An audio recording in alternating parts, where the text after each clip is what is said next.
Rahotanni daga jamhuriyar Nijar na cewa 'yan ta'adda sun so su hari wani babban sansanin sojin Nijar da ke Torodi cikin jihar Talabiri. Sai dai 'yan ta'addan ba su ji da daɗi ba, inda suka isko sojojinmu a shirye cikin shirin ko ta kwana kuma su fatattake su.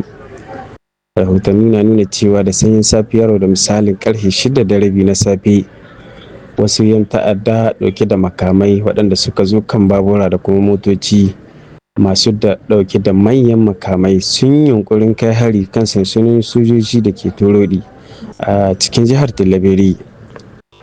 Sai dai saboda shirin ko ta kwana da sojojinmu na Nijar suke ciki a kullum da kuma gaggawa mayar da martani da dakarun tsaro suka yi na Nijar FDS kenan, wato sun yi nasarar dakile harin cikin kankanin lokaci. Bisa ga bayanan farko da aka samu, an kashe kusan 'yan ta'adda 20, yayin da kuma dakarun suka kwato wasu makamai da kayan yaƙi daga hannunsu. Wannan nasara dai tana nuna cewa sojojinmu suna jajircewa da sadaukarwa wajen bayar da gudunmawa a fannin tsaro, wanda ko a kwana-kwanan nan suke ci gaba da fatattakar 'yan ta'adda tare da kwato makamai da kayan yaƙi a hannunsu.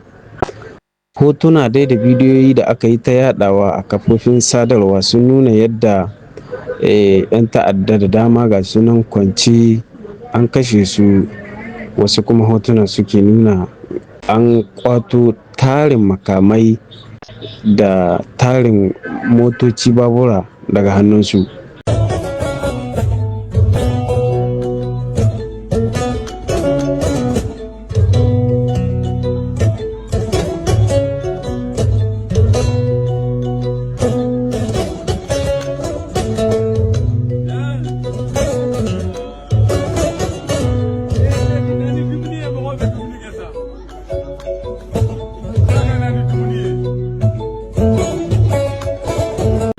Wanda yake nuna cewa da alama waɗannan 'yan ta'addan sun so su kai mummunan hari wanda zai yi wa sojojin mu illa ko kuma su yi sansanin sojojin illa ba ƙarama ba. To amma cikin ikon Allah da kuma tsarewarsa yasa sojojinmu suka ankare suka mayar da martani mai zafi, wanda ya sa har suka daƙile wannan mummunan harin. Allah ya ƙara taimaki sojojinmu, Allah ya ƙare mana ƙasarmu, amin.